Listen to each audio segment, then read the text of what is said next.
Hey everyone, Jared here. In today's video, I just wanted to talk about the progress we've been making with our muscle artifact reduction filter that works on all different types of EEGs now. Finally, we've been working really hard on this since the end of 2021, the last quarter of 2021. That was our goal to create this. Then we ended up creating the first prototype on December 26th.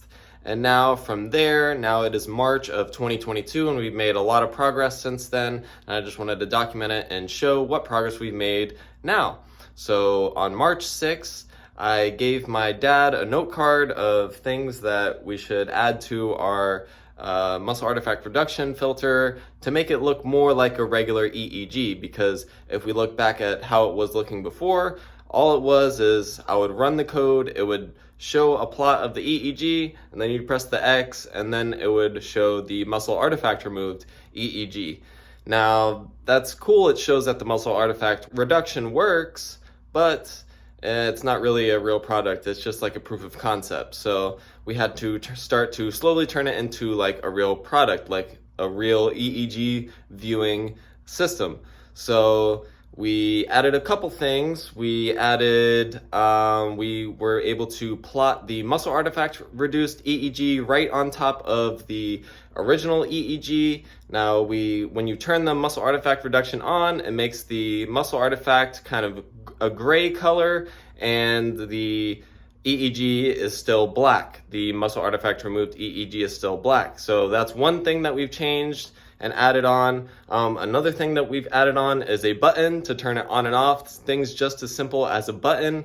In the top right hand corner, it just says AR, artifact reduction. You just press it to turn it on and off. Another thing that we added, if you haven't noticed, is that we have 1 second lines. Now in EEG, having 1 second lines on your EEG, I guess, graph is very important because you want to know how many hertz. You want to know how many waves per second if you're unfamiliar. So that's a very important thing in EEG as well. So we added 1 second solid lines, and we also added 200 millisecond little dashed lines.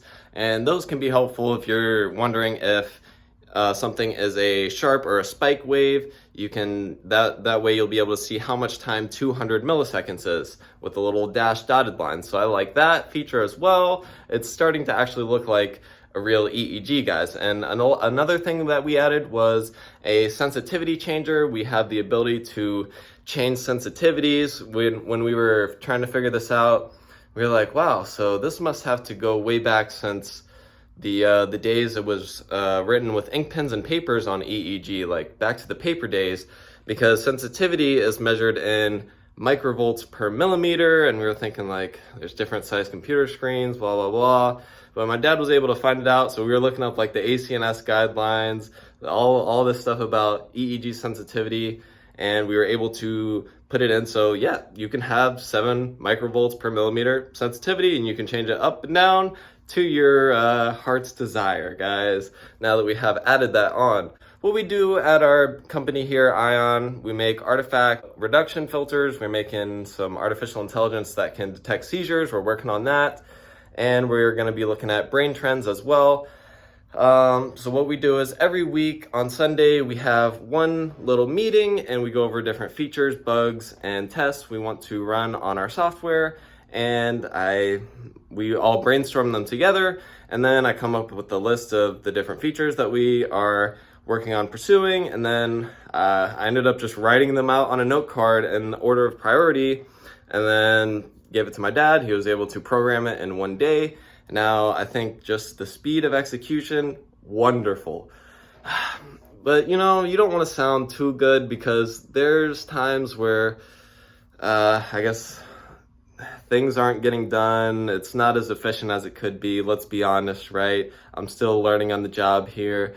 But I think having these weekly meetings and making sure everything's clear, what needs to be done throughout the week, setting the right intention and then going towards that, we end up pulling it off. I mean, we got everything single thing we wanted that week, and then we ended up not really doing anything for the next 6 days until the next Sunday, so that might be an error, but I mean, we're moving really fast, guys.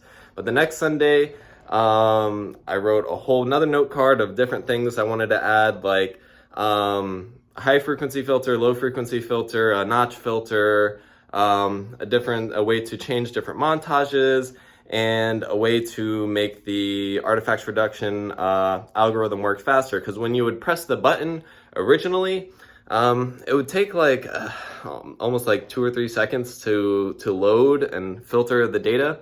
So in the future, spoiler alert, we found out a way to, I guess, make it almost instantaneous. When you press the button, it'll filter almost instantaneously. So a lot of great things coming up. I'll talk about that, all those things in a later video, but I just wanted to show you guys how it is now. Oh yeah, in the future, we added scrolling as well. So you're able to, in the beginning, you were only able to plot like 10 seconds of EEG, but now we have a way where on the plot, you're able to scroll through, and however long of the EEG you can, it's little things like that that you don't think about until you're making your own EEG viewer from scratch.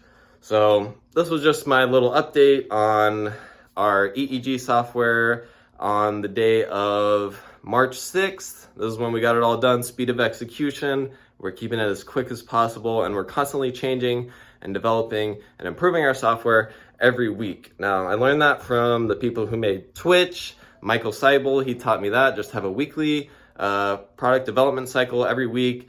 You go over these different features, bugs, tests, and then you have the engineers execute it on it during the week, and then we review the next week. What did we do? Did we complete them? Are there things that we weren't able to complete? And then come up with a whole new set of things to add to your program for the next week. So, yep, tomorrow's Sunday, so I will show you guys an updated version of our software.